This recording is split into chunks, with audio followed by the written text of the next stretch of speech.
Pagod na talaga ako sa kakatrabaho. Tapos wala namang pinupuntahan. Paano naman kasi ang liit lang ng sahod mo?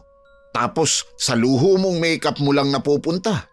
Siyempre naman, puhunan kong mukha ko.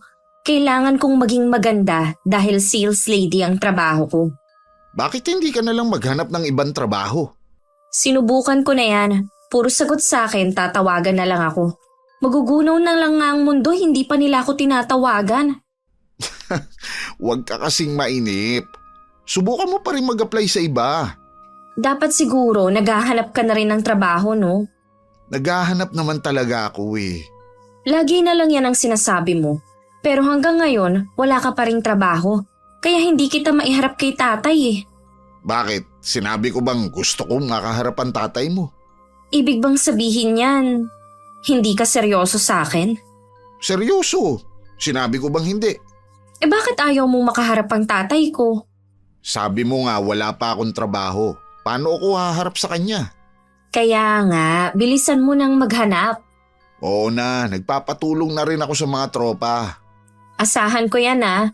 Gusto ko na rin kasing magsama na tayo. Pero kailangan may trabaho ka para walang masabi si Itay at ang mga kapatid ko. Pwede naman kasi tayong magsama. May trabaho ko naman. Ayoko nga no, hindi ko pinangarap na mag-asawa tapos akong bubuhay. Joke lang naman ang sinabi ko. Di ka na mabiro. Halika nga dito.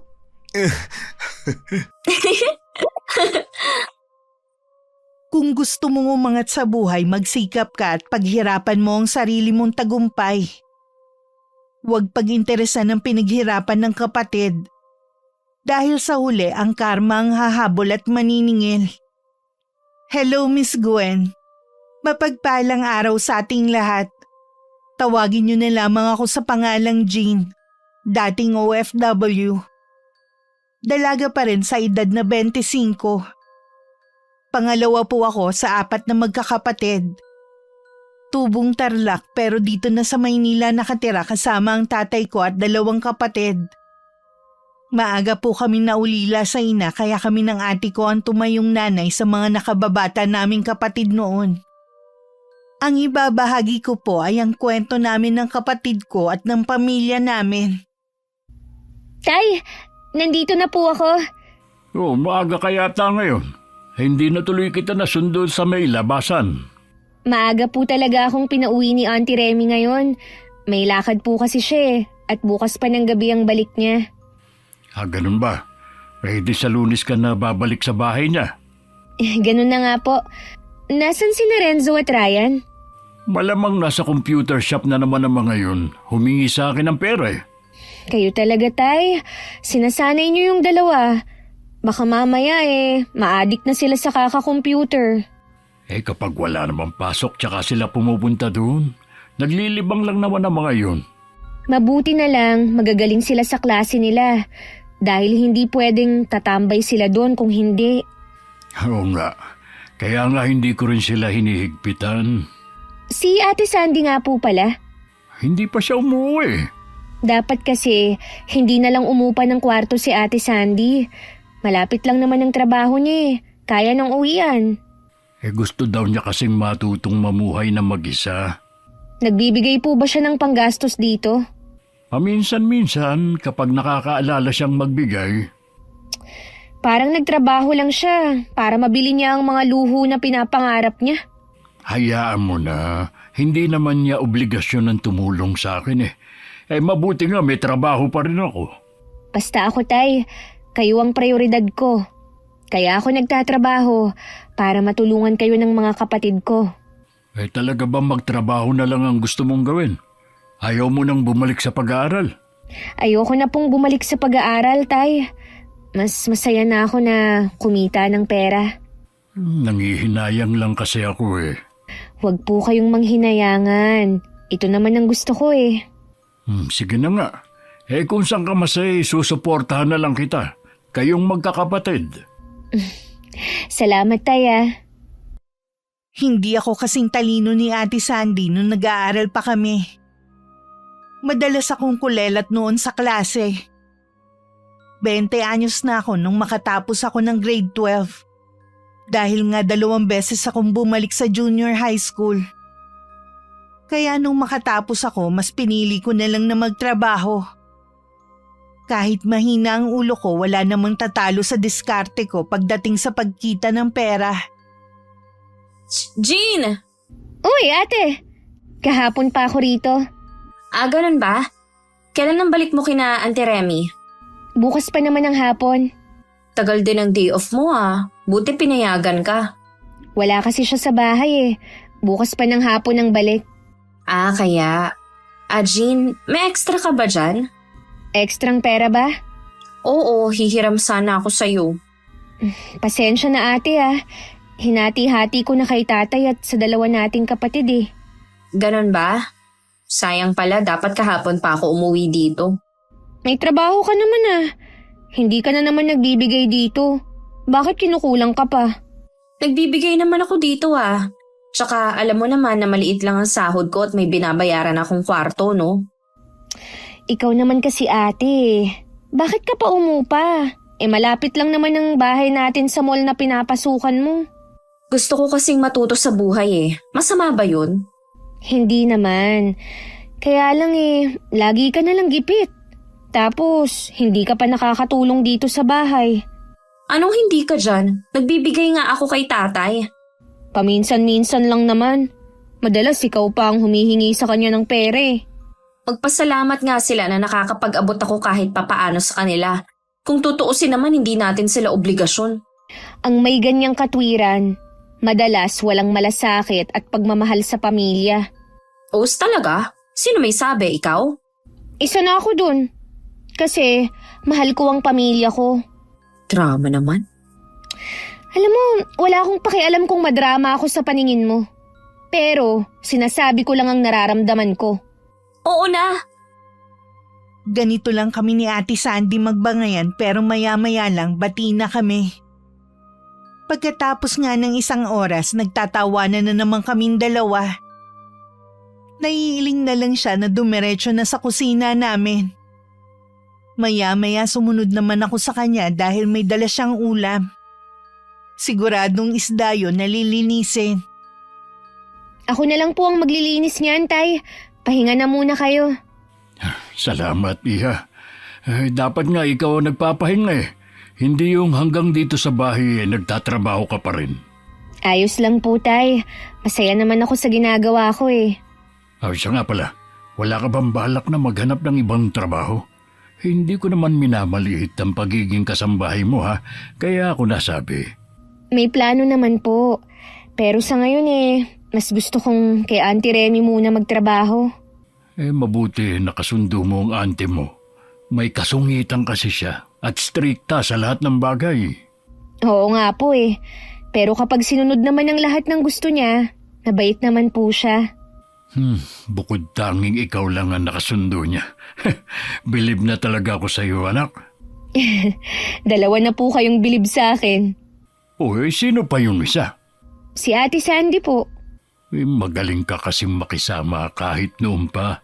Nakuha mo ang ganyang ugali sa nanay mo. Nakakamiss ang inay. Sinabi mo pa. Tuwing nakikita nga kita, naaalala ko siya. Sa inyong magkakapatid kasi, bukod sa ugali, kamukha mo rin siya. Hala, si tatay naiiyak na. Hindi napuwing lang ako. Palusot pa talaga kayo Diyan ka na nga. Ikaw na rin ang magsaing Magpapahinga lang ako sa kwarto. Sige po, ako na pong bahalang mag-isip kung anong luto nito. Nagpahinga na po kayo. Alam kong palusot lang ni Itay na magpapahinga siya. Sigurado akong tititigan na naman niya ang malaking litrato ni Inay at saka niya kakausapin. Mula kasi nang mamatay si Inay, madalas ko na siyang mahuli na ganun ang ginagawa. Bata pa naman ang tatay ko at pwede pa siyang mag-asawa. Pero pinili niyang gampanan na lang ang tungkulin sa aming magkakapatid. Jean, wala ka bang pangarap? Meron naman. Ano? Pangarap ko na makapagtrabaho sa ibang bansa. Wala ka namang tinapos, di DH lang ang bagsak mo. Alam ko naman yun. Ibig sabihin balak mo ngang mag-DH? Oo, basta makapagtrabaho sa ibang bansa. Iba ka talaga sis. Ang lakas ng loob mo. Parang hindi mo nababalitaan yung mga nangyayari sa mga OFW sa ibang bansa. Alam ko naman yan. Pero ayokong isipin ang masamang karanasan nila. Mas gusto kong isipin na masuswertehin ako kaysa sa kanila. Mukhang sigurado ka na talaga sa plano mo May passport ka na ba? Wala pa nga eh. Nag-iipon pa ako para maayos ko na yung mga kailangan ko. Good luck sa plano mo Kapag nandun ka na, huwag mo kaming kalilimutan. Oo naman, kahit hindi mo sabihin. Sino nga palang nagbigay sa'yo ng idea na mag-abroad? Eh di itong kahirapan natin. Wow Akala mo naman isang kahig isang tuka tayo. Alangan naman na hintayin ko pang mangyari yun. Sa bagay nga, bilisan mong pag-aayos para makaalis ka na. Pahiramin mo ako ng pera. Bukas na bukas din kukuha na ako ng passport. Ano ka? Wala pa nga akong sahod Nagmamadali ka O sige na, huwag ka nang magmadali. Mag-ipon ka na muna. Huwag mo muna palang babanggitin kay tatay Bakit ayaw mong ipaalam? Baka kasi kontrahin niya Oo nga, tsaka hindi ka talaga niya papayagan. Kahit sa dalawa nating kapatid, huwag mo munang sasabihin. Baka madulas kasi sila kay tatay Matagal ko nang iniisip na mag-apply sa abroad. Yung kaklase ko kasi dati nasa Kuwait na. Okay naman daw ang mga amo niya. Hindi naman daw malulupit lahat. Lalo tuloy akong ginanahan sa pag-iipon. Hanggat maaari kasi gusto kong sariling pera ang gagastusin ko para kung sakaling makaalis man ako, wala akong maiiwang utang. Balak ng kapatid mong pumunta sa abroad. Ang lakas naman ng loob niya. Oo nga bilib nga ako sa kapatid kong yun. May agency na ba siya? Hindi ko alam. Sigurado wala pa. Wala pa siyang hawak na passport Sana nga swertihin siya. Dahil kung hindi, baka pantay na ang panyang iuwi dito sa atin. Nanakot ka pa Wala naman dito ang kapatid ko. Di sabihin mo sa kanya. Sinabihan ko na siya. Alam naman daw niya yung mga nangyayari sa mga Pinay doon. Sa bagay, sa Middle East lang naman ang delikado Saan bang bansa siya pupunta? Saan pa ba? Wala naman siyang tinapos Ay nako, dapat lahat na santo tawagin na niya para makahanap siya ng mabait na amo. Magtitiwala na lang ako sa kanya. Kapag naging okay naman siya sa ibang bansa, maaambunan naman ako Sigurado yan. Hindi naman madamot ang kapatid mo Parang mas excited pa tuloy ako na makaalis siya. Bakit hindi mo kaya siya pautangin para makapag-asikaso na? Kita mo nga na kulang yung sinasahod ko tapos ipapautang ko pa. Relax, huwag ka magalit. Mabuti pa umuwi ka na sa inyo, pinapainit mo na naman yung ulo ko Bahala ka na nga dyan. Huwag mo akong tawagan para papuntahin dito Maliban kay Ate Sandy, binanggit ko rin kay Auntie Remy ang plano ko. Sa itsura pa lang ng mukha niya, alam kong hindi siya sang-ayon. Lalo na nang malaman niyang sa Kuwait ko gusto pumunta. Mariin niya talagang tinutulan ang plano ko. Sa Maynila na lang daw ako pumunta kaysa sa bansang yun. Hindi ko lang inaasahan na sasabihin niya yung kay Itay para lang mapigilan ako sa plano ko. Ay, si Andy talaga. Akala ko pa naman kakampi ko siya. Sumbungera din pala. Kakampi mo naman siya pero hindi sa plano mong ito. Tay, kaya ko lang naman gustong mag-abroad. Para din sa pamilya natin. Ang sabi ko sa iyo dati, maghanap ka ng ibang trabaho, hindi mag-abroad. Sayang din po kasi. Habang bata pa sana ako, para makaipon agad. Hindi mo man lang naisip na wala na nga ang nanay mo. Pati ikaw, gusto mo na rin yatang sumunod sa kanya. Tay, sa ibang bansa lang po ako pupunta at hindi sa langit. Pero kapag napunta ka sa malupit na amo, siguradong susunod ka na talaga sa nanay mo. Grabe kayo. Dapat maging positibo naman kayo. Dahil pati si Auntie Remy puro masama ang naiisip na mangyayari sa akin dun. Huwag mo nang ituloy ang plano mong yan, ha? Hindi kita papayagan kahit anong mangyari. Kahit po pwede nating ikayaman ang pag-abroad ko. Kahit na. Basta ayoko yung plano mo. Kapag pinagpilitan mo, itatakwil kita. Grabe naman kayo, Tay. Itatakwil na agad. Hindi ako nagbibiro, anak. Oo na po. Mabuti na rin yung nagkakaintindihan tayo. Kahit tutol si Itay, buo pa rin ang loob ko na ituloy ang plano. Alam ko namang hanggang salita lang si Itay. Hindi naman talaga niya ako itatakwil. Hinayaan ko na lang siya na maniwala na wala na akong planong mag-abroad.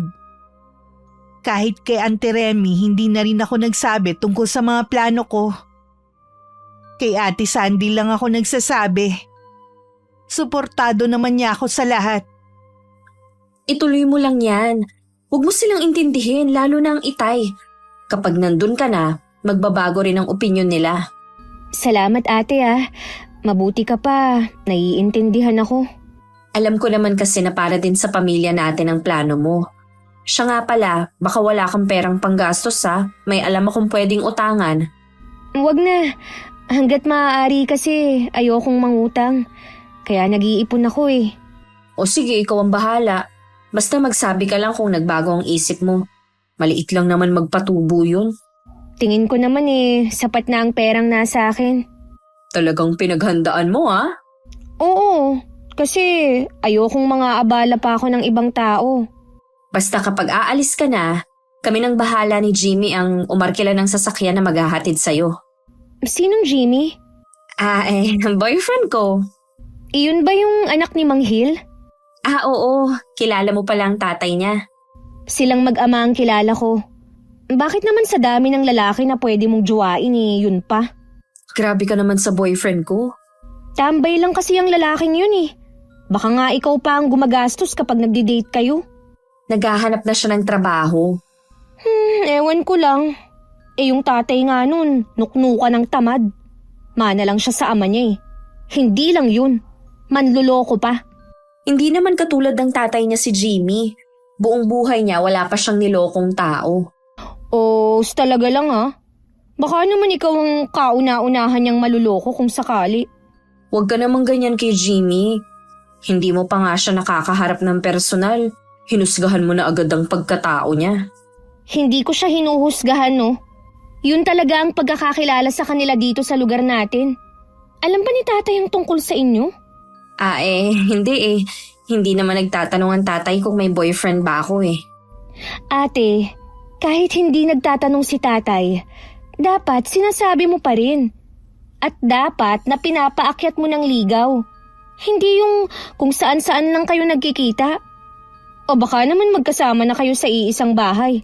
Kaya siguro, mas gusto mong mangupahan Hindi Ako lang ang mag-isa sa inuupahan ko. Sus, maniwala ako sa'yo. Di wag.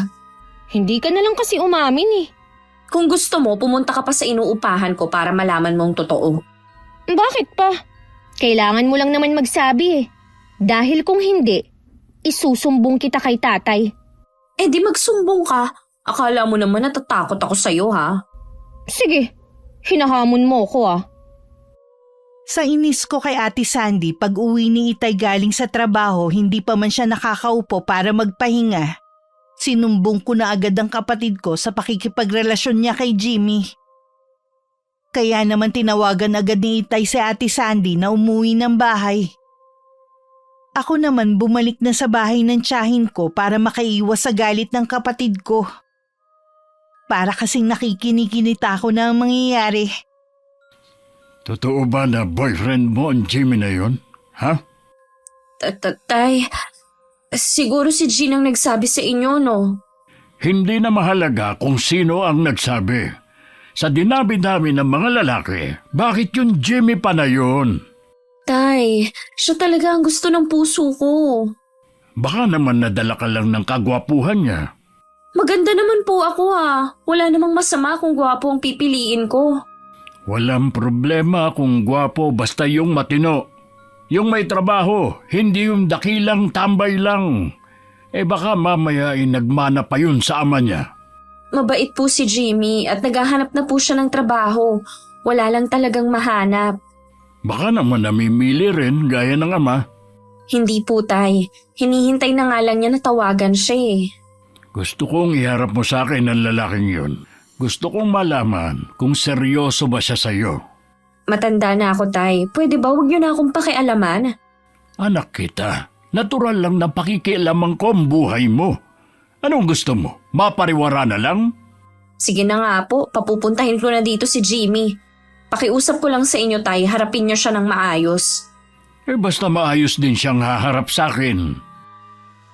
Kung hindi pa kinulit ni tatay ang kapatid ko, hindi pa niya papupuntahin ang boyfriend niya sa bahay namin. Tanghali na nung dumating ang dalawa. Nagmano naman si Jimmy kay tatay. Formal din naman ang damit nito. Halatang pinaghandaan ang pagpunta sa amin. Hindi na ako magpapaligoy-ligoy pa. Ano ba ang intensyon mo sa anak ko? Mahal ko po ang anak nyo. Katunayan po niyan handa ko siyang pakasalan. Hinihintay ko lang po na tanggapin niya ang alok ko. Bakit? May trabaho ka na ba? Naghahanap naman po ako. Ang lakas naman ang loob mong sabihin na pakakasalan mo ang anak ko. Wala ka naman palang trabaho. Gaya nga po na sinabi ko, naghahanap na ako.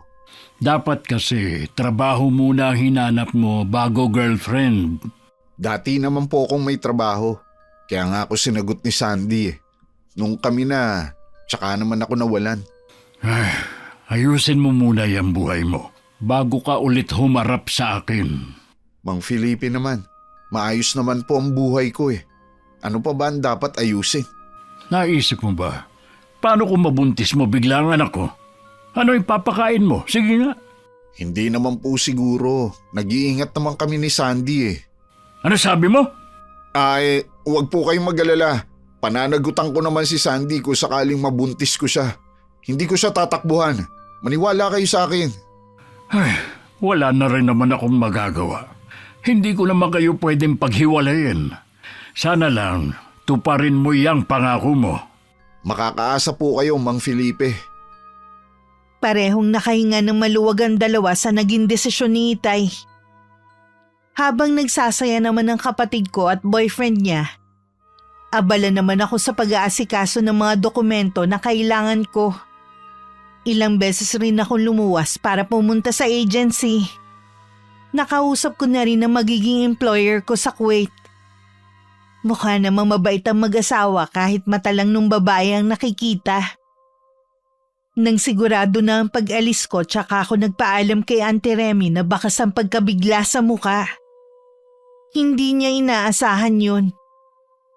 Sa huli, binasbasan na rin niya ang nalalapit kong pag-alis. Si Itay na lang ang dapat kong kausapin. Alam kong hindi magiging madali na harapin siya.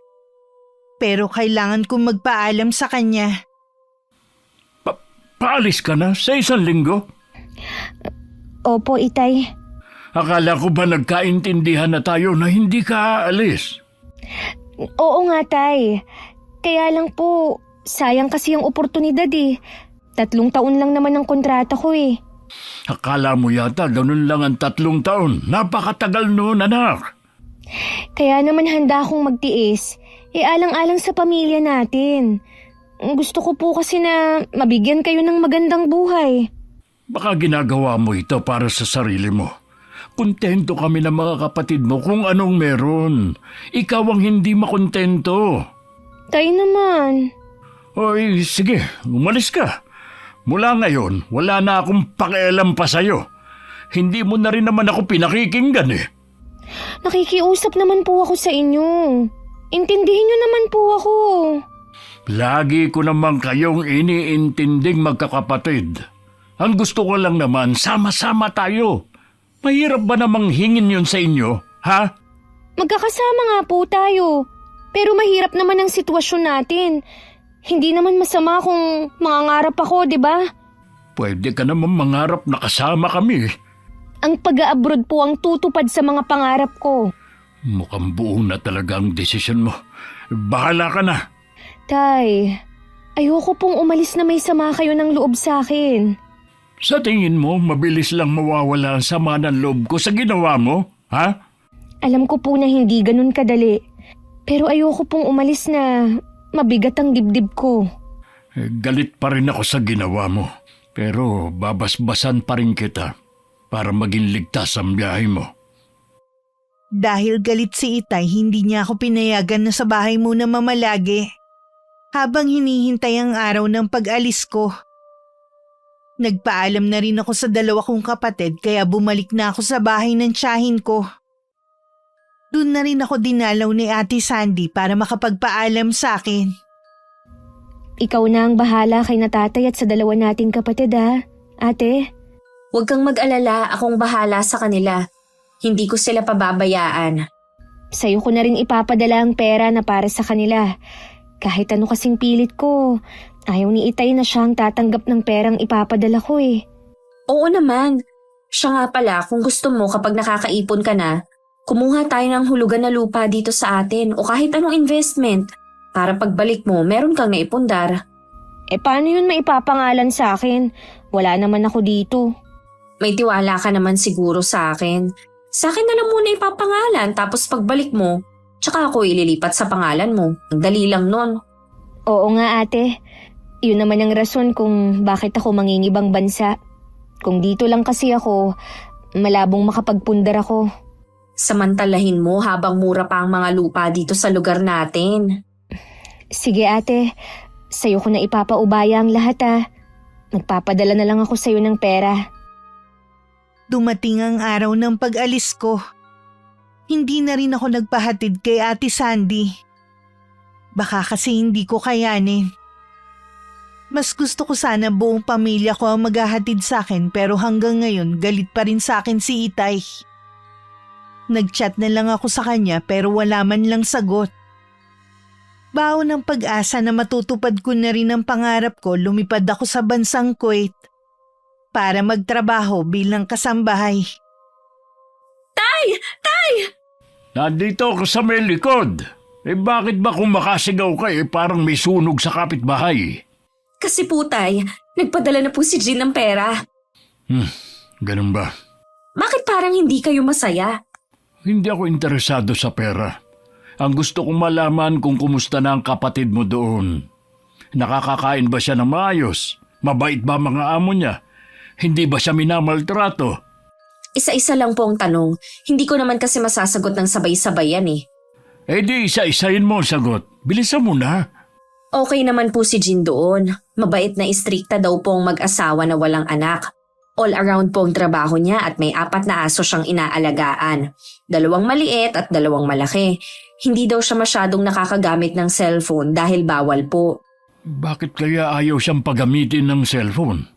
May mga ganun talagang amo tay. Ang mahalaga, hindi siya minamaltrato at hindi rin ginugutom. Sa bagay nga. Kaya lang baka mabait ang amo niya kasi bago pa lang siya doon. Huwag na kayong nega tay. Basta maayos ang lagay ni Jean doon. Huwag na po kayong mag-alala. Kunin niyo na tong pera na padala niya. Bakit maliit yata ito? Akwan po kasi nag-iipon daw siya dahil balak niyang bumili ng lupa dito sa atin. Talaga? Akala ko po ba tay hindi kayo interesado sa pera? Hindi nga. Nagtataka lang naman ako Kaya sa susunod, tanggapin niyo na lang ang perang pinapadala ni Jean. Huwag na kayo mag-inarte pa. Oo na. Sabi naman niya, tayo ang dahilan kung bakit niya naisipang mag-abroad. 3 buwan na ako sa Kuwait nang makipag-usap na sa akin si Itay. Sobrang saya ko noon dahil sa wakas bati na kami ng tatay ko. Kahit na homesick ako, masaya na rin ako dahil alam kong hindi na siya galit sa akin. Nawawala na rin kahit papano ang pagod ko sa maghapon tuwing nakakausap ko sila. Habang nagtatrabaho ako, tiwala naman ako na pinapadala lahat ng sahod ko kay Ate Sandy. Nakakita na raw kasi siya ng lupa na binibenta sa lugar namin. Lalo tuloy akong sinisipag sa pagtatrabaho dahil sa mga plano namin. Ang swerte mo sa nabili mong lupa. Pwede mo dyan tayuan ng bilyaran o kahit anong gusto mong ipatayong negosyo. Itatanong ko muna kay Jean kung anong gusto niyang gawin sa lupang to. Hindi naman kasi sa akin to kaya hindi ako pwedeng magdesisyon. Di ba sa'yo nakapangalan yan? Sa akin nga, pero hindi ko perang ipinambili ko. O ikaw pa rin ang legal na nagmamay-ari nito dahil nakapangalan sa'yo. Kung ako, hindi ko na ito ibibigay sa kapatid mo. Huwag mo nga akong turuan na maging sakim ha. Ay, tinuturuan lang kita maging praktikal. Saan banda ang pagiging praktikal doon, Aber? Pag nanakaw ang gusto mo eh. Hindi Isipin mo na lang. Pagkakataon na natin to para magkaroon ng sariling lupa. Ang kapatid mo, marami pa siyang pagkakataon para umasenso. Tayo din naman eh. Tamad ka lang kasing magtrabaho. Bakit naman sa akin napunta ang usapan? Baka sakali kasing matauhan ka na. Kailan ka ba magbabago ha? Nangako ka pa naman kay Itay pero hanggang ngayon wala ka pa ring trabaho. Nag-uumpisa ka na naman eh. Makauwi na nga. Diyan ka magaling ang umiwas. Babalik na lang ako kapag nagbago na yung isip mo. Hindi mo mababago ang isip ko. Hindi ko magagawang lokohin ang sarili kong kapatid. Ilang araw nang laging nahihilo si Ate Sandy. Tuwing umaga din, lagi siyang naduduwal kahit wala pa naman laman ng tiyan niya. May hinala na siya kaya nagmadali siyang nagpa-check up. Tama nga ang hinala niya. Buntis siya at 2 buwan na ang kanyang dinadala. Magkahalong tuwa at kaba ang nararamdaman niya. Agad niyang tinawagan si Jimmy para ipaalam ang kanyang kondisyon. Kahit si Jimmy natuwa sa binalita sa kanya ni Ate Sandy. Ang kailangan nilang gawin, magsabi kay Itay. Bakit ang aga nyo naman pumunta rito? Kasi po tay, may sasabihin kami ni Jimmy sa inyo. Ano naman ang sasabihin nyo? Tatay Felipe, hihingiin ko na po sana ang kamay ni Sandy. Di ba ang sabi ko sa'yo, hanggat wala kang maayos na trabaho, hindi mo pwedeng pakasalan ng anak ko. Paano po yan? Buntis na po si Sandy. Alangan naman na hindi ko panagutan. Ano ka mo? Binuntis mo ang anak ko? Akala ko ba sabi mo nag-iingat kayo, ha? Ano pong magagawa? Aksidente pong nakabuo eh. Ano ngayon na ipapakain mo sa anak ko? At sa magiging apo ko? Maghahanap na po ako ngayon. Hindi ka pa ba nagsasawa sa linya mong yan? Kasi ako, sawang-sawa na. Hindi na bago sa pandinig ko yan. Pangako po, maghahanap na po talaga ako ng trabaho. Gawin mo na lang, baka sakaling maniwala pa ako. Tay, kaya po kami nandito para humingi ng basbas sa pagpapakasal namin. Ano pa nga bang magagawa ko? Nakabuo na nga kayo. Mahigit 1 taon na rin po kaming may relasyon ni Jimmy. Hindi naman siguro masama kung gusto na namin magpakasal. Wala namang problema sa kasal dahil nasa hustong gulang na kayo. Ang problema nga ay... Ay naku, para na ako siramplakan nito. Salamat po tay at binasbasan niyo na kami ni Jimmy. Sinabi naman ni Ate Sandy na magpapakasal na nga sila ng boyfriend. Hindi na rin naman ako nagulat dahil alam ko doon na rin papunta ang relasyon nila. Humingi naman sa akin ng regalo si Ate Sandy. Pinadalhan ko siya ng malaking halaga para sa bibilhin niyang gamit ng magiging baby nila. Nabanggit kasi niya na nagdadalang tao na rin siya. Kaya pala wala na rin nagawa si Itay kundi pumayag. Ang swerte naman natin, no? Kahit simple lang ang kasal natin, ang dami pa rin nagbigay ng regalo. Oo nga eh. Bahay na lang ang kulang sa atin. May mga gamit na tayo eh. Malapit na rin tayo magkaroon ng bahay. Ha? Paano naman? Di doon sa lupa ng kapatid mo. Pwede naman natin yun patayuan ng sarili nating bahay. Ayan ka na naman eh. Magkakaanak na tayo. Ano bang mahalaga sa'yo? Ang kapatid mo o kami ng magiging anak mo?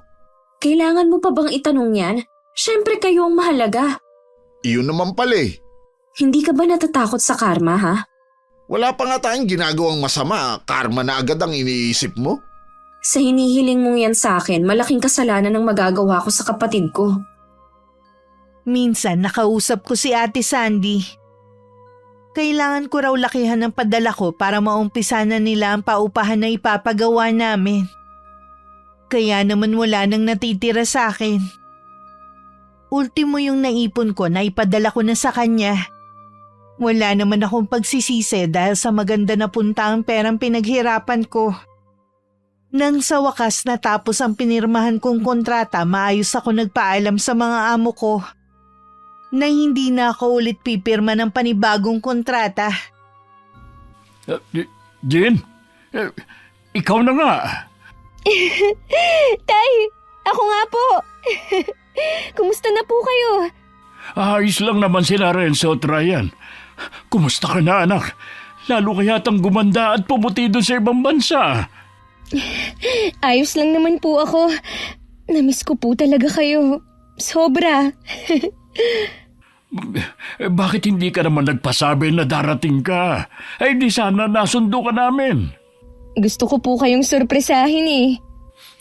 Alam kong pagod ka. Ang mabuti pa, magpahinga ka na muna. Mamaya pa ang uwi ng mga kapatid mo eh. Tay, excited na po akong makita ang mga naipundar ko. Pati yung lupang binili ko. Naipundar? Anong ibig mo sabihin? Gusto ko po sanang maging sorpresa sa inyo. Kaya bilin ko kay ate na huwag sasabihin. Ha? Ganun ba? Tay, akala ko po ba dito nakatira sina Ate Sandy? Lumipat na sila mga ilang buwan na ang nakakalipas doon sa bahay nila. May bahay na po pala sila. Kahit pagod, gusto ko nang makita yung apartment na ipinagawa ko. Yung bang dating lupa ni Kapitan ang tinutukoy mo? Yun lang kasi yung natatandaan kong ibinebenta dito sa atin noon. Yun na nga po. Bago ka makipag-usap sa ate mo, magpahinga ka na muna para may lakas ka. Pagod nga po ako pero mas gusto ko pong makipagkwentuhan muna sa inyo. Oy, sige. Gusto ko rin namang malaman ang mga nangyari sa iyo habang nagtatrabaho ka. Marami po akong tiniis na hirap doon para lang makapag-ipon. Sulit naman pala ang paghihirap ko. Oo, anak. Bakit po parang malungkot kayo? Hindi yata kayo masaya na makita ko eh. May problema po ba kayo? Ay, kasi meron kaming pinagtalunan ng ate mo. Ho? May ginawa po bang masama si Ate Sandy? Akala ko pa naman matino na siya, lalo na't may pamilya na siya. Nahawa na siya doon sa asawa niya. Ano po ba ang ginawa nila na ikinagalit niyo? Anak, ang ate mo, ginawa ko naman lahat para mapigilan siya. Sila ng asawa niya, pero mas nangibabaw ang kasamaan nila. Tay, ano po ba ang ginawa nila? Sabihin niyo na po. Alam ko na pinapadala mo lahat ng pera mo sa kanya. Oo nga po. Dahil plano namin na bumili pa ng mga lupa dito sa atin. Maganda po ang plano namin. Para po yun sa atin. Huwag ka nang umasa sa ate mo. Wala na siyang balak ibigay ang para sa'yo. Ano po? Hindi totoo yung sinasabi niyo. Hindi po ako lolokohin ni ate. Kung may labang ka, gawin mo para lang makuha ang para sa'yo. Susuportahan kita. Hindi yun magagawa ni ate. Nalukuhin ako. Kung alam lang niya ang hirap at pagtitiis na ginawa ko. May mga gusto kong bilhin para sa sarili ko. Pero hindi ko ginawa. Dahil gusto ko buong maipadala ko sa kanya. Patawarin mo ko, anak. Kung hindi ko napigilan ang ate mo sa masama niyang plano. Noon nagpapagawa na sila ng bahay, doon ko lang din nalaman ang lahat. Hindi po ba paupahan ang ginawa nila?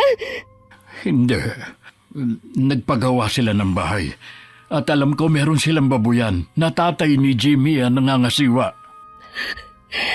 Hindi nila pwedeng angkinin ang pinaghirapan ko. Babawiin ko ang pag-aari ko. Hindi ko nga alam kung bakit naging ganun ang ugali ng ate mo. Kahit pagod sa mahabang biyahe, nuna ko munang puntahan si Ate Sandy bago ako magpahinga. Sana lang nagkakamali si Itay. Pagdating, isang maliit na bahay ang nakatayo pero maganda ang yari. Meron din tindahan sa harapan ng bahay. Magdo-doorbell na sana ako nang lumabas si Jimmy. Nung una hindi niya ako agad namukhaan. Nang makilala, biglang nanlaki ang mga mata niya. Oh, bakit para kang nakakita ng multo dyan? Kailan ka pa dumating? Ngayon lang. May nakarating kasi sa akin na balita, kaya dito agad ako nagpunta. Totoo nga pala. Inaasahan ko pa naman na may 4 na pintong apartment na dito. Hindi bahay na may tindahan pa sa harapan. Huwag kang manggulo dito. Wala ang ate mo at bukas pa siya makakauwi. Oo nga. Ako pa talaga ang sinabihan mong wag manggulo. Umalis ka na. Marami pa akong gagawin. Hindi ako aalis dito hanggat hindi niyo pinapaliwanag ang nangyari. Walang dapat ipaliwanag. Hindi namin obligasyon ng ate mo na magpaliwanag. Anong wala? Akin ang bahay na ito. Sarili kong pera ang ipinagawa nito. Bakit niyo inaangkin? Eh bakit may ebidensya ka, ha? Oo, yung mga resibo ng perang pinapadala ko. Yun lang? Sa amin ng ate mo nakapangalan ng bahay na to. Conjugal property to. Ang kapal naman ng mukha mo para sabihin na conjugal property. Nilupa sa pasunga, wala kayo ng ate ko eh. Maayos ang pag-uusap namin ng ate ko bago ako umalis. Bakit niya ako niloko? Ay, naku, wala kaming alam sa sinasabi mo. Baka ibang tao ang nanloko sa'yo. Talaga palang ubod ka ng sama. Binilog mo siguro ang ulo ni Ate Sandy para lokohin ako, no? Huwag kang mambibintang dyan, ha? Baka kung anong magawa ko sa'yo.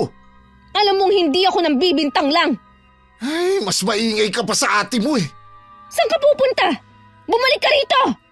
Ano ba? Hindi ka ba titigil sa pag-iiskandalo mo dito, ha? Hindi ako titigil hanggat hindi niyo ibinabalik ang sakin. Kakasuhan ko kayo! Bahala ka sa gusto mong gawin. Wala akong pakialam. Naiyak na lang ako nang maiwan ako sa labas ng gate. Bigong umuwi ako sa amin. Awang-awa naman sa akin si Itay habang umiiyak ako sa sama ng loob. Nang mga oras na yun, kalmado lang naman si Jimmy. Habang takot na takot si Ate Sandy nang malamang nakauwi na ako. Ito na nga bang sinasabi ko kapag umuwi siya. Anong gagawin natin? Huwag kang matakot. Wala naman siyang katibayan na kanya to kahit maghabol pa siya. Anong wala ka dyan? Paano mo ipapaliwanag ang pinapadala niyang pera? Wala naman siya sinabi na para yun sa pagbili ng bahay na to. Alam natin, padala yun para sa tatay niyo. Siguradong galit na galit sa atin si Jean. Kahit na magwala pa siya sa galit, wala na siyang magagawa pa. Kailangan ko siyang harapin. Hindi habang buhay mapagtataguan natin siya. Ay, bahala ka. Basta panindigan mo ang naging plano natin, ha? Oo naman. Ayoko na ulit bumalik sa pagtatrabaho. Tapos napakaliit ng sahod. Iyon naman pala eh. Hayaan mong magmukhang tanga yung kapatid mo. Wala naman nakakaalam na may ganun kayong usapan eh. Nagbibihis ako sa kwarto ko ng mga oras na yun dahil balak ko na naman puntahan si Ate Sandy. Kinatok ako na nakababata kong kapatid at sinabing nasa sala ang ate namin. Dali-dali akong lumabas para harapin siya. Nakatayo at nakatalikod siya sa gawi ko. Habang palapit ako, pinasadahan ko siya ng tingin. Halata sa pananamit nito at straight na buhok na hindi na siya katulad ng dati. Nang humarap siya kahit dito lang naman sa amin, todo makeup siya. Para talagang pinamumukha niya ang estado niya sa buhay. Sis! Buti naman nakauwi ka na. Huwag kang makalapit-lapit sa akin. Hindi ko kailangan ng yakap at beso-beso mo. Ang sungit mo naman, ang tagal mo ngang nawala eh. Ipaliwanag mo nga kung anong nangyari sa mga plano natin. Anong plano? Huwag ka nang magmaang-maangan pa. Alam mo ang tinutukoy ko. Hindi ko nga alam ang sinasabi mo. Sige, tanggi mo. Lahat gagawin ko para bawiin sa'yo ang mga kinuha mo. Wala ka namang ibinibigay sa akin eh. Anong babawiin mo? Pwede ba, Sandy? Huwag mo nang pahirapan ng kapatid mo. Ibalik mo na lahat ng kinuha mo sa kanya. Wala po akong kinukuha sa kanya. Kusa niya yung binigay sa akin. Yun na nga dahil akala niya mapupunta sa mabuti. Malay ba naman ng kapatid mo na aangkinin mo pala? Wala namang ebidensya si Jean na kanya yung bahay na naipundar namin. Sa akin yung nakapangalan. Kaya ako sa'yo ipinangalan dahil alam mong hindi ako makakapirma. Usapan natin na ililipat mo rin sa pangalan ko oras na umuwi ako. Kung ako sa'yo, Jean, mag-abroad ka na lang ulit. Mag-ipon ka ulit. Bata ka pa naman. Nakikiusap ako sa'yo, ate. Ibalik mo na sa akin ang pinaghirapan ko. Akin yun. Hindi ko na ibabalik yun kahit maglupasay ka pa. Kung kinakailangang magsampa ako ng reklamo, gagawin ko. Para mabawi ko lang ang akin. Gawin mo kung anong gusto mo. Ito lang ang tandaan mo. Gagastos ka lang ng malaki. Ikaw lang naman ang maaabala. Anong klase kang kapatid, Ate Sandy? Ganyan ba talaga ang ugali mo? O nahawa ka na sa asawa mo? Huwag mo na nga madamay-damay ang asawa ko. Wala naman siyang kinalaman dito eh. Anong wala? Siya nga ang dahilan kaya nagawa mo akong lokohin. Maawa ka naman sa kapatid mo, Sandy.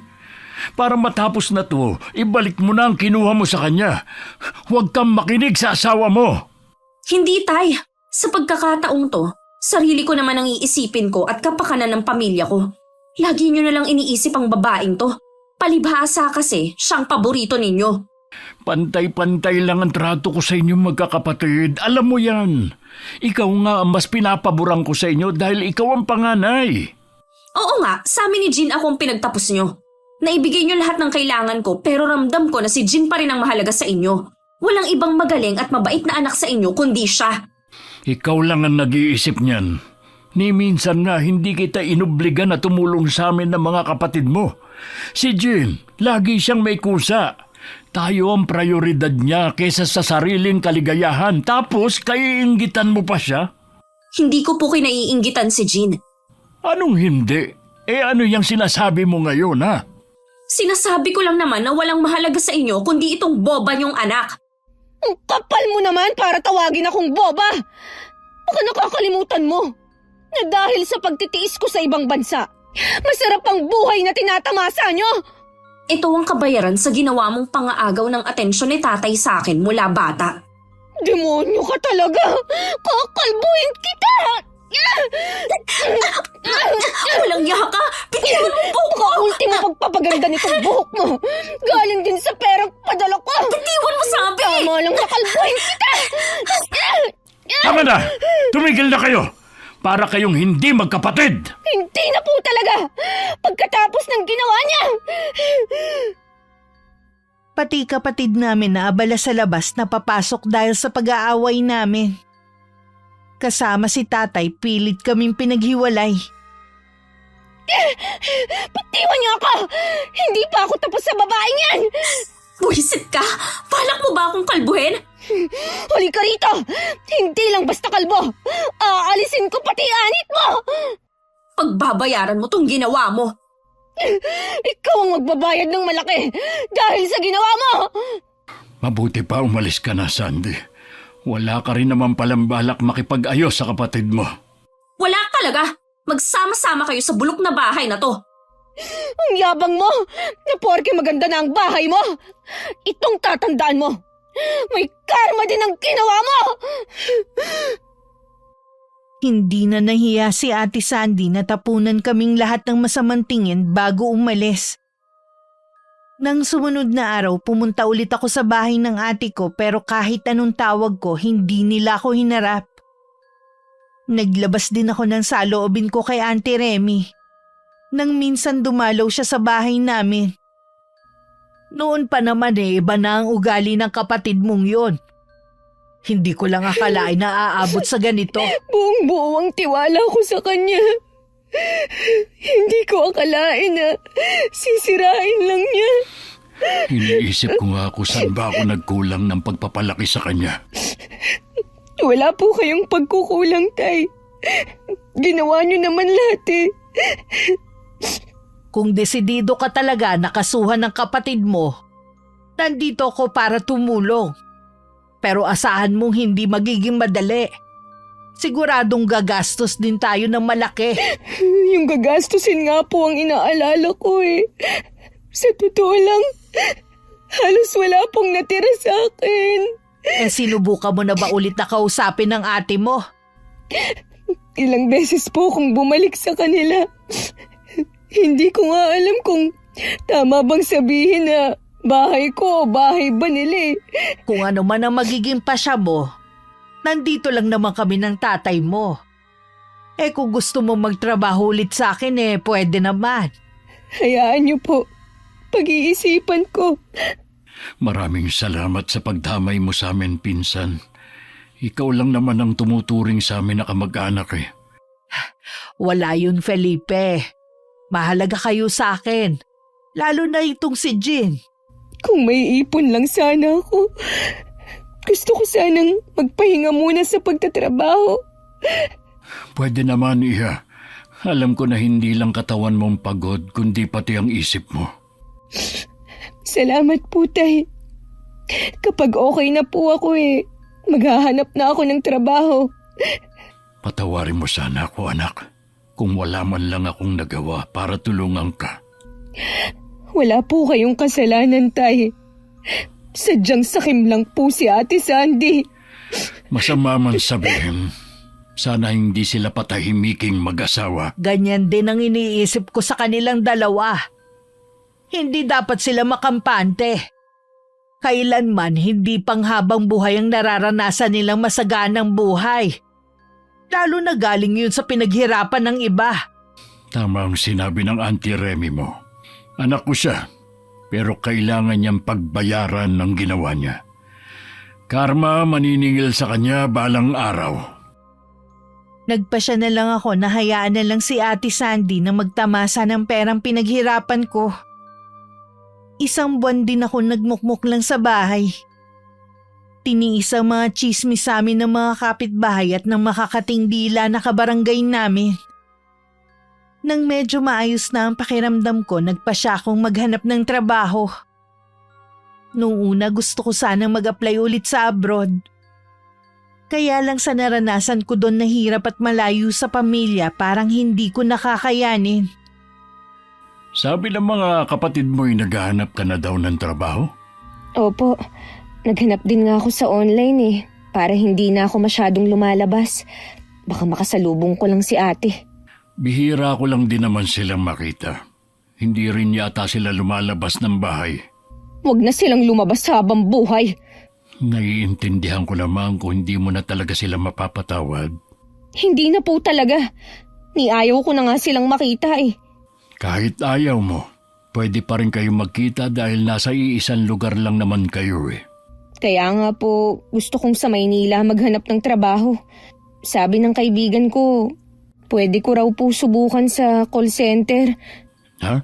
Sa Maynila? Ang layo naman. Mas malayo nga po ang Kuwait Ay, oo nga. Pero bakit doon mo naman gusto magtrabaho kung pwede naman dito sa malapit lang? Sabi ko nga po sa inyo, ayoko nang makita ang pagmumukha ng dalawang yun. Ay, mapapalayo ka na naman pala sa amin ng mga kapatid mo. Sorry, Tay. Ito lang kasi ang naiisip kong paraan para makalimutan ko ang ginawa ni Ate Sandy. Naiintindihan kita, anak. Basta kapag natuloy ka sa pagtatrabaho mo doon, huwag kang makakalimot na tumawag sa Panginoon na gabayan ka lagi, ha? Pasensya ka na, anak, kung hindi ko to nasabi sa iyo nung pumunta ka ng ibang bansa. Ayos lang, Tay. Galit naman kasi kayo noon Tsaka, hindi naman niya ako pinabayaan nung nasa abroad ako. Sa kabila ng matinding pagsubok sa iyo, patuloy ka lang maniwala at manalig sa kanya. Nasisiguro ko na meron siyang mas magandang plano sa iyo. Huwag mong isipin na katapusan na para sa iyo ang nangyari. Isipin mo na simula pa lang yon ng magandang plano niya sa iyo. Mahirap pong magsimula ulit, pero sisikapin ko pong maging positibo lagi. Basta, nandito lang kami ng mga kapatid mo. Hindi ka namin pababayaan. Salamat po. Kayo ang laging nagbibigay sa akin ng inspirasyon. Siguro kinakatigan din ako ng swerte. Agad ako natanggap sa trabaho sa Maynila. Nagkataon namang may bahay si Auntie Remy doon kaya hindi ko na kailangang mangupahan pa. Malaki rin ang pasasalamat ko sa kanya dahil nanatili siya sa tabi ko. Hindi na rin kami nagkita ni Ate Sandy.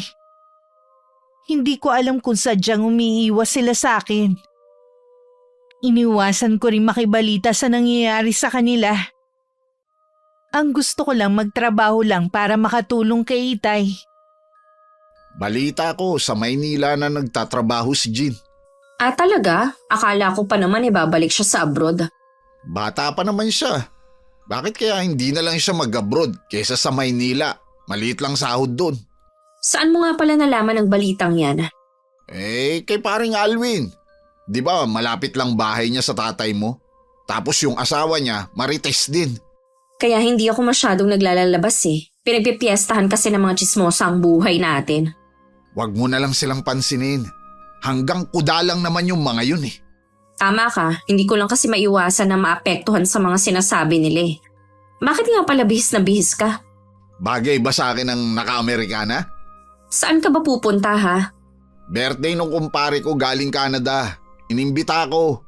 Hindi naman yata formal lang okasyon. Bakit kailangan nakaganyan ka pa? Gusto ko lang naman magpasikat eh. Napakainit dito sa atin. Baka hindi ka pa nakakarating sa pupuntahan mo, tagaktak ng pawis mo. Hayaan mo na. Minsan lang naman to eh. Bahala ka nga. Siya nga pala Jamie, malapit nang maubos ang ipon natin. Kailangan mo nang maghanap ng trabaho dahil kung hindi, maghihirap na naman tayo. May tindahan naman tayo ah. Napansin ko kasi, mula nang dumating si Jean, tumumal na ang benta natin. Tapos dyan pa natin kinukuha ang mga kailangan dito. Parang ayaw nang bumili sa atin ng mga tao eh. Hindi kaya sinisiraan niya tayo? Hindi ko alam eh. Hindi naman kasi yun mapanirang tao. Iba ang nagagawa ng isang tao kapag galit. Sa bagay nga. Tsaka, malaki ang kasalanan natin sa kanya. Magsisimula ka na naman eh. Makaalis na nga. Dati meron silang tindera na tumatao sa tindahan nila. Dahil matumal na ang benta, wala na silang pampasahod.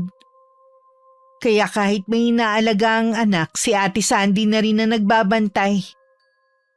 Nakaramdam pa ng inis ang kapatid ko nang may magtayo din tindahan malapit sa kanila. Balita niya mas mura daw ang paninda doon. Hindi naman niya makumpronta si Aling Marcia dahil kilalang palaban at mabunganga ang babae. Habang nagbabantay nga ang kapatid ko, isang bisita ang hindi niya inaasahang darating. Ano po sa inyo? Auntie Remy, akala ko kung sino nakatayo sa harap ng tindahan ko. Kumusta po kayo? Tindahan mo? O tindahan dapat ni Jean? Ano po ba ang sadya ninyo kung hindi kayo bibili? Kung ako sa'yo, ibalik mo na ang mga ninakaw mo sa kapatid mo. Magkaroon ka naman sana ng hiya. Anong ninakaw? Wala po akong ninakaw sa kapatid ko. Dahan-dahan po kayo sa pagsasalita nyo ha. Binabalaan kita. Ibalik mo kay Jean ang mga to. Dahil kung hindi, pareho kayong magsisisi na mag-asawa. Kawawa naman ang anak nyo kung maagang mauulila. Pwede ba? Bago mawala ang respeto ko sa inyo, umalis na kayo. Baka malasin pang negosyo ko sa inyo eh. Huwag mong sabihin na hindi kita binalaan. Sinabi na nga umalis na kayo eh. Tanda-tanda nyo na pakialamera pa rin kayo. Nagpupuyos pa rin sa galit si Ate Sandy kahit wala na ang tiyahin namin. Lalo pang nakadagdag sa inis na nararamdaman niya nang makarating ang balita na yung mga dati naming kamag-anak na malayo sa amin nakikipaglapit na. Personal pa nga kaming inimbita sa reunion ng pamilya. Inimbita ba tayo sa reunion nyo? Hindi, sinatatay lang. Nakasalubong ko nga yung pinsan ko kahapon. Wala naman siyang binanggit. Pumunta na lang tayo. Ganun ba talaga kakapal ang mukha mo ha? Ano bang masama kamag-anak ka naman. Kahit kailan talaga mahilig ka sa mga okasyon. Imbis na paghahanap ng trabaho ang iniintindi mo. Hayang ka na naman Baka akala mo hindi nakarating sa akin ang nangyari sa mga pinaalagaan nating baboy sa tatay mo. Yun ba? Mga napeste nga. Kaya kailangan ulit magsimula. Saan naman tayo kukuha ng panimula? Wala na akong hawak na pera. Kita mo nga, wala nang laman ng tindahan natin. Ibenta na lang kaya natin ang bahay na to. Ano ka mo? Yan lang ba ang naiisip mong solusyon, ha? At saan tayo sa tingin mo titira? Para nga makapagsimula tayong muli. Pwede naman tayo sa bahay ng mga magulang ko eh. Alam mong maraming nakatira sa bahay tapos makikisiksik pa tayo. Pansamantala lang naman eh. Maghanap ka kasi ng trabaho. Yun ang naiisip ko na solusyon sa problema natin. Bahala na. Anong bahala na? Talaga bang kaya mo kaming tiisin na magutom ng anak mo? Kilala na kasi tayo na nakakaangat sa buhay. Tapos malalaman ng mga tao na naghahanap ako ng trabaho. Ano na lang ang sasabihin ng mga tao nun? Ang sasabihin pa talaga ng mga tao ang inaalala mo kaysa sa kalagayan natin. Natural. Dahil ayoko masira ang imahe ko. Kung gusto mo, ikaw na lang ang magtrabaho. At ako na lang ang mag-aalaga sa anak natin. Kung kailan naman maayos na ang trabaho ko dito sa Maynila at maging ang relasyon namin sa iba naming kamag-anak, isang dagok naman ang dumating sa buhay namin. Inatake sa puso si Auntie Remy. Nadala pa siya ng kapitbahay sa ospital pero hindi na rin niya kinaya. Halos wala na akong mailuha habang nasa harapan ako ng kabaong niya.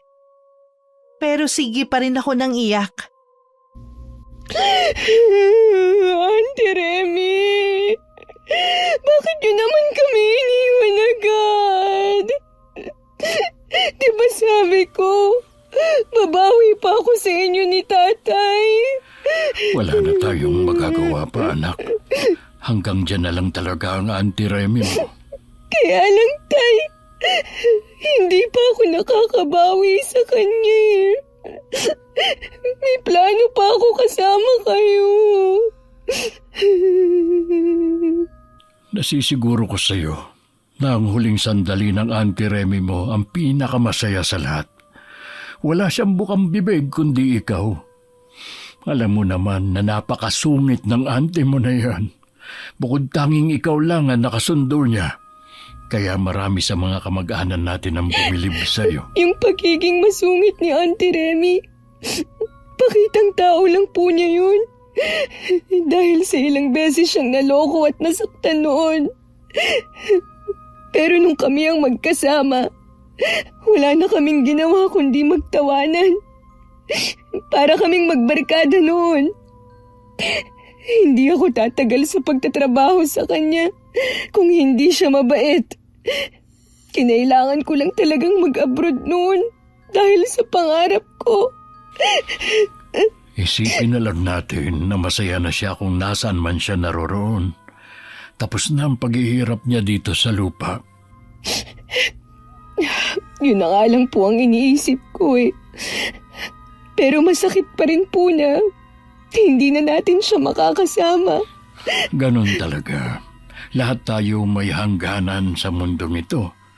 Kaya tama lang ang ginawa mo na bigyan ng importansya ang auntie mo bago siya pumanaw. Auntie, mamimiss ko kayo. Yung tawanan natin. Yung kunwari na nagagalit kayo pero sobrang bait nyo. Sayang, iilan lang ang nakakaalam sa totoo niyong ugali. Kahit alam naman namin ni Itay na alam ni ate ang nangyari kay Auntie Remy, ni minsan hindi siya nagpakita sa burol. Hinayaan na lang namin siya. Mas makakabuti rin siguro na hindi na lang sila pumunta.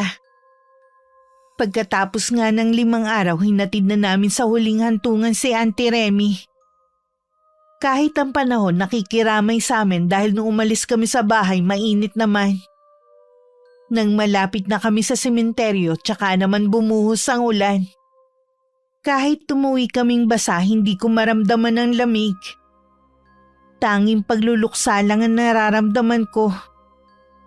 Inilibing na pala ang tiyahin mo kanina. Talagang natiis ka nilang hindi sabihan ha? Hindi naman ako malapit sa tiyahin kong yun. Kaya okay lang naman na hindi ako pumunta. Halos lahat ng kamag-anak nyo nandun. Ikaw lang ang wala. Pwede ba? Huwag na nga natin pag-usapan yan. Ang dami ko na nga iniisip, yan pa talagang pinagkakaabalahan mo. Bakit ba mainit na naman ang ulo mo? Araw-araw naman mainit ang ulo ko dahil sa'yo. Ano na naman ba ang ginawa ko? Nagtanong ka pa talaga. Kaya tayo minamalas eh. Dahil wala ka nang ginawa kundi sumimangot. Kaya tayo minamalas dahil inutil ka. Inutil pala ha? Hayop ka talaga! Diyan ka lang magaling, ang manakit! Ulitin mo pa sinabi mo. Pamamagain ko sa sampal yung mukha mo. Wala ka nang silbi, nananakit ka pa!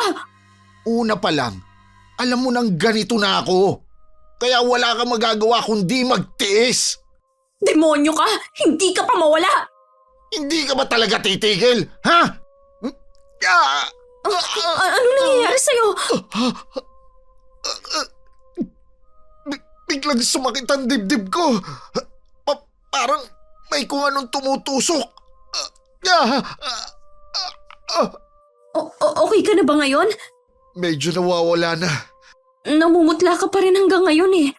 Mabuti pa sa kwarto na muna ako. Hindi ka na ba pupunta sa tatay mo? Bukas na lang siguro. Hindi talaga maganda ang pakiramdam ko eh. O sige, magpahinga ka na lang muna. Bahala na akong dumiskarte kung saan ako makakahiram ng pera. Hindi lang maamin ni Ate Sandy na baka yun na ang umpisa ng karma nila. Ilang taon din nilang pinakinabangan ng perang hindi naman sa kanila at ngayon nga naniningil na.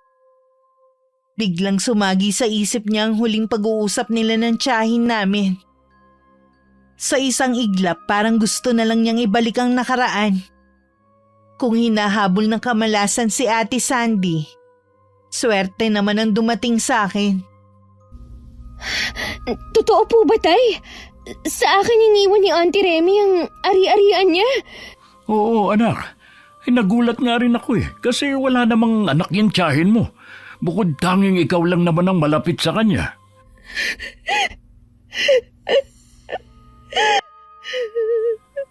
Oh, bakit ka naman umatungal na parang baka dyan? Hindi mo ba gusto ang ginawa ng tiyahin mo? Hindi lang po ako makapaniwala. Kaya ako umiiyak. Nandito na nga pala ang susi ng bahay ng tiyahin mo. Pwede nating bisitahin kung kailan mo gusto.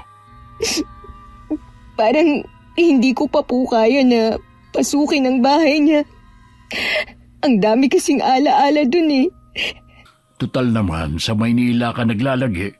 Pwede mong paupahan ang bahay niya. Pwede rin po. Kesa walang nakatira. Kahit mahirap. Sige tay, puntahan natin. Para maiayos na rin ang mga gamit sa loob at makapaglinis na rin. Nakakalungkot man na nawala ang tiyahin mo. Naging daan naman ito para makaahon ka. Ngayon ko po lalong napatunayan kung gaano niya ako kamahal. Alam na rin ng mga kamag-anak natin at masaya sila para sa'yo. Hindi naman po pala ganun kasasamahang mga kamag-anak natin eh.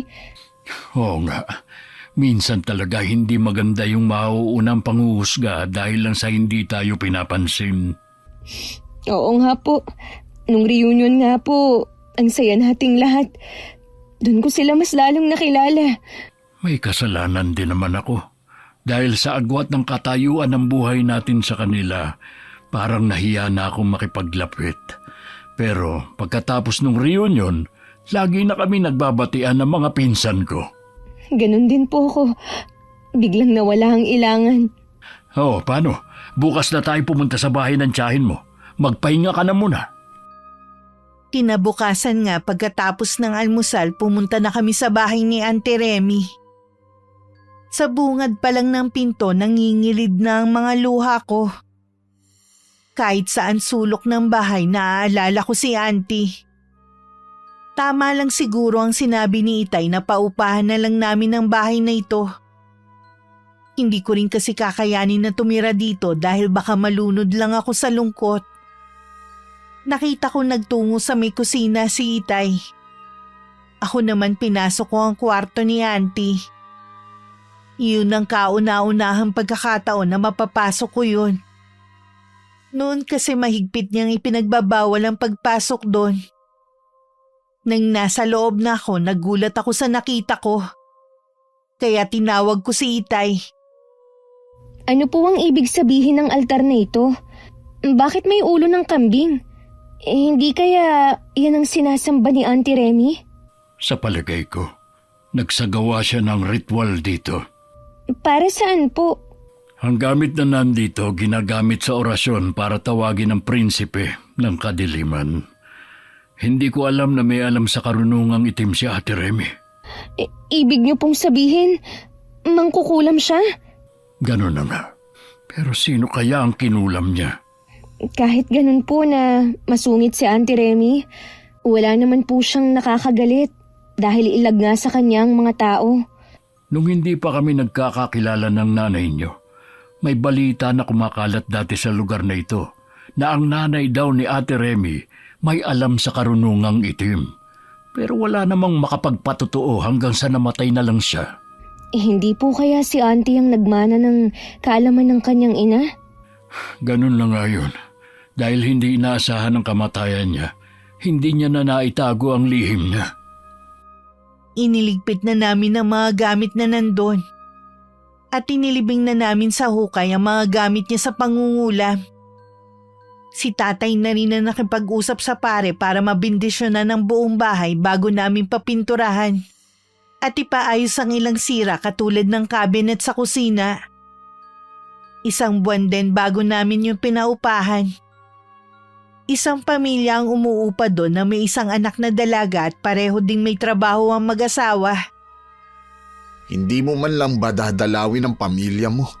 Galit sila sa akin, di ba? Ni hindi nga nila ako naalala nung reunion at kung kumusta na ba ako ngayon. Balita ko, nakabangon na ulit si Jean. Mas sinuwerte pa nga siya. Biruin mo, 2 bahay ang pinamana sa kanya at pera ng tiyahin nyo. Bakit kaya sa kanya ipinamana ikaw ang mas matanda?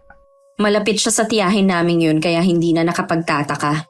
Alam kaya nila ang kalagayan natin? Siguro, nasa iisang barangay lang naman tayo nakatira eh. Oo nga eh. Tapos yung tatay mo, hindi man lang madalaw ang apo niya. Ilang beses naman siyang dumalaw dito, hindi lang natin siya hinarap. Buisit kasi. Ba't ba walang gustong bumili ng bahay na to? Hindi ko alam kung totoo ang sinasabi ng mga kapitbahay natin na may nakikita silang matandang babaeng nakadungaw lagi sa bintana. Huwag kang nga maniniwala sa kanila. Nananakot lang mga yun para walang bumili sa bahay na to. Paano kung totoo ang sinasabi nila? Kailangan maibenta ng bahay na to. Baon na ako sa utang sa mga kapatid ko. Kasalanan ko ba ha? Ikaw tong naglustay ng pera natin. Huwag na nga tayong magsisihan pa. Tapos na naman eh. Baka ang pagkakasakit mo, unti-unti na tayong sinisingil. Iba na rin ang pakiramdam ko sa katawan ko. Ayoko lang sabihin sa'yo. Kapag nagkapera na tayo, magpapacheck up tayo sa doktor. Gusto ko na rin malaman ang sakit ko eh. Bakit ako nangangayayat at tuwing gabi parang laging tinutusok ang dibdib ko? Aminin man natin o hindi, karma na ito sa atin. Kung totoo man yan, wag mo nang ulit-ulitin banggitin pa. Naaawa na nga ako sa anak natin eh. Pati siya nagtitiis na rin. Hindi ko na mabili ang mga gusto niya. Makakaraos din tayo. Babalik din sa dati ang buhay natin. Gusto sanang kontrahin ni Ate Sandy ang sinabi ng asawa. Alam niya hindi na maibabalik ang maganda nilang pamumuhay. Araw-araw palubhan ng palubha ang sakit ni Jimmy. Napilitan na rin humingi ng tulong ang kapatid ko sa biyanan niya. Napilitan na rin silang dalhin si Jimmy sa doktor.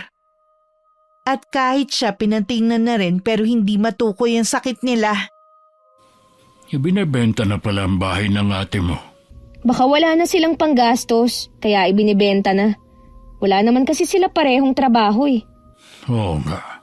Sana naging wais sila sa paggasta ng pera mo. Ganun po talaga. Kapag hindi pinaghirapan ng pera, ang daling gastusin.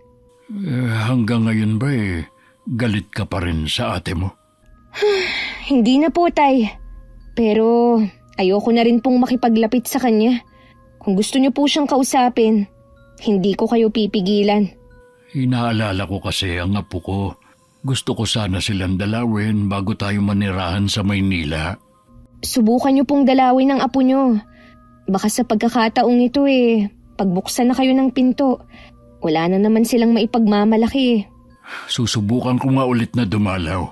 Mamimili muna ako ng pasalubong para sa pamangkin mo.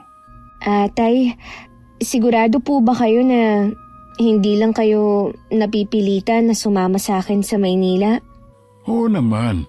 At saka di ba nga, doon din gustong mag-aral ng mga kapatid mo ng college. Ayoko namang maiwan dito mag-isa habang naroon kayong lahat. Inaalala ko lang po kasi kayo. Baka manibago po kayo. Huwag mo akong alalahanin. Basta kasama ko kayo, masaya na ako kahit saan pa tayo tumira. Salamat po, Tay. Naalala ko lang kasi ang mga sinabi nyo dati eh. Hindi natin masasabi kung hanggang kailan na lang tayo sa mundong ito. Gusto ko lang po kayong makasama lagi. Ako rin, anak. Kayo na lang ang kaligayahan ko. Inabot pa ng 2 araw ang Itay bago niya nadalaw ang apo niya kay Ate Sandy. Ang kapatid ko mismo ang nagbukas ng pinto. Hindi maitago ni Itay ang pagkabigla pagkakita kay ate. Sobrang payat na kasi nito at parang tumanda. Halata na may sakit na iniinda. Ang kapatid ko naman hindi na napigilan ng mapaiyak. Para siyang nagkaroon bigla ng kakampi nang makita si Itay. Salamat po tayo at dinalaw niyo kami. May mga pasalubong ako para sa apo ko. Nandiyan ba ang asawa mo? Wala po siya, Tay. Umuwi na po siya sa kanila. Bakit naman niya kayo iniwan? Lalo ka na. Tingin ko sa'yo para kang may sakit. Mas malala po ang sakit ni Jimmy, Tay. Sumusuka na kasi siya ng mga buhay na insekto. Kapag natutulog siya, minsan may lumalabas na ipis sa bibig niya at sa tenga. Hindi kaya may bumabarang sa kanya? Natatakot po ako, Tay. Baka matulad din ako sa kanya. Kawawa po ang anak ko. Ang mabuti pa, sumama muna kayo sa bahay. May kakilala akong magaling na albularyo. Baka po magalit si Jean kung sasama kami sa inyo. Hindi nagalit ang kapatid mo. Kilala mo siya na hindi mapagtanim ng galit. Pero Tay, malaki po ang naging kasalanan ko kay Jean. Humingi ka lang ng tawad sa kanya para alam niya na totoo na nagsisisi ka na. Nang araw ding yun, isinama ni Itay ang kapatid ko at pamangkin sa bahay namin. Nagulat din ako nang makita ang itsura ni Ate Sandy. Kahit may konti pa akong hinanakit sa kanya para yung yelong natunaw. At napalitan ng awa. Susunduin ko lang sa kabilang barangay si Katonyo. Yung albularyo po? Oh, may palagay kasi ako na kinukulam ang ate mo. Kaya ba ganyan ang itsura mo ngayon? Oo, nakapagpa-check up na nga rin ako eh. Hindi makita ng doktor ang sakit ko. Mas malala nga kay Jimmy dahil sumusuka na siya ng buhay ng mga insekto. Sino ang gumawa niyan sa inyo? Hindi ko alam eh. Wala naman kaming kilala na mangkukulam. Wala rin kaming kagalit. Iisang tao lang naman ang nagbanta sa amin. Yun ay si Auntie Remy. Matindi ang galit niya sa amin dahil sa ginawa namin sa'yo. Patay na si Auntie Remy. Huwag mo na sana siyang idamay pa. Hindi ko naman siya dinadamay. Sinasabi ko lang na siyang nagbanta sa akin noon. Kapag dumating ang albularyo, malalaman na rin natin ang totoo mong sakit. Jean, sana hindi pa huli para humingi ako ng tawad sa'yo sa mga nagawa ko. Pinagsisisihan ko ng lahat. Karma na sa aming mag-asawang nangyayari. Pinatawad na kita sa mga nagawa mo. Pera lang naman yung nawala eh. Pero hindi ko alam kung maibabalik pa ang tiwala ko. Naiintindihan ko naman kung hindi na babalik ang tiwala mo. Nagpapasalamat pa rin ako dahil pinatawad mo pa rin ako. Magpahinga ka na muna. Ako na ang bahala sa anak mo. Kanina pa nga ako nanghihina eh. Baka nagugutom ka. Ikukuha kita ng pagkain. Wag na. Natatakot kasi na lumala ang karamdaman ko kagaya ni Jimmy. Magsabi ka na lang kung may kailangan ka. Mula sa labas ng kwarto, dinig ko ang daing ni Ate Sandy. Alam kong hindi na maganda ang lagay niya. Panay din ang silip ko sa may bintana kung paparating na ba si Itay. May kalayuan din kasi ang kabilang barangay. Pinuntahan ko muna si ate sa kwarto. Ate, okay ka lang? Hindi ko na kaya, Jean. Hirap na ako. Huwag kang susuko, ate. Isipin mo ang anak mo. Mas ikaw ang kailangan niya. Alam ko. Kaya lang sobrang sakit na nararamdaman ko. Teka lang, nandiyan na yata si Itay. Papasok pa lang si Itay kasama si Katonyo sa may pinto nang lumabas ako. Nakahinga naman ako ng maluwag dahil sa wakas malulunasan na rin ang kapatid ko. Inihatid lang siya ni Itay sa loob ng kwarto kung nasan si Ate Sandy at lumabas na rin. Naiwan naman ako nag-iisip sa sala. Tumabi naman sa akin si Itay at tinanong kung ano ang iniisip ko. Naisip ko po bigla na baka si Auntie Remy ang kumulam sa dalawa. Sabi po kasi ni ate, pinagbantaan sila ni Auntie. Sumagi rin yan sa isip ko. Hindi naman ako naniniwala na intensyong patayin ng tiyahin mo ang ate mo. Baka gusto lang niyang takutin ng mag-asawa. Yun nga lang, inatake na siya sa puso. Kaya yung naabutan natin sa kwarto niya, orasyon na hindi natapos. Nangako pa naman ako na wala akong pagsasabihan sa sikreto ni Auntie Remy. Hindi na natin kailangan na sabihin sa kanya. Ang importante, gumaling siya alang-alang sa anak niya. Hindi siya maaring maulila pareho sa magulang. Ano pong ibig niyong sabihin? Wala na si Jimmy. Nakasalubong ko kaninang kapatid niya. Pumanaw na nga raw yun. Hindi na kinaya ang sakit na nararamdaman. Kawawa naman po ang pamangkin ko. Pinagbayaran niya ang kanyang ginawa sa malupit na paraan. Kung nasan man sana si Auntie Remy, patawarin na niya si ate. Bali wala ang yaman na ipinamana niya kung mawawala ang kapatid ko. Magtiwala lang tayo kay Katonyo. Alam ko na mapapagaling niya ang kapatid mo. Panay ang usal ko ng dasal para sa kaligtasan ng kapatid ko. Uli ko napatunayan na mabisa talaga ang dasal. Makalipas kasi ang 2 oras, lumabas na ang albularyo na si Katonyo at sinabing magaling na si ate. Makahulugan pang ngiti ang ibinigay niya kay Itay. Alam kong meron na silang usapan na ilihim nito ang kumulam kay Ate Sandy. Akala ko talaga katapusan ko na. Sa kauna-unahang pagkakataon, tumawag ako sa kanya. Hindi niya ako binigo. Lagi kang tatawag sa kanya. May kailangan ka man o wala. Tanging siya lang ang maaasahan natin kahit nasan man tayo o sa anong sitwasyon. Oo, Jean. Salamat at itinuro mo ulit sa akin ang tamang daan. Huwag ka na sanang maliligaw ulit, Ate Sandy. Si tatay ang nagsabi sa kanya sa kung ano nangyari kay Jimmy. Nakakaawa ang iyak ni ate. Pero alam kong mas pinatatag na siya ng pangyayari at dahil sa anak nila. Matulin na lumipas ang 3 buwan. Tumanggi ang kapatid ko na sumama sa amin sa Maynila. Mas gusto daw niyang manatili sa probinsya namin at matutong haraping mag-isa ang buhay. Para makapagtrabaho, kumuha siya ng magbabantay sa anak niya. Sa bahay namin siya nakatira at yung bahay na ipinagawa nila binenta niya. Saka ibinigay sa akin ng pera kahit anong tanggi ko. Itinabi ko na lang yun para kung may emergency sa pamilya may magagamit kami. Huwag pag-interesan ng hindi mo pinaghirapan. Dahil sa huli siguradong may karmang maniningil.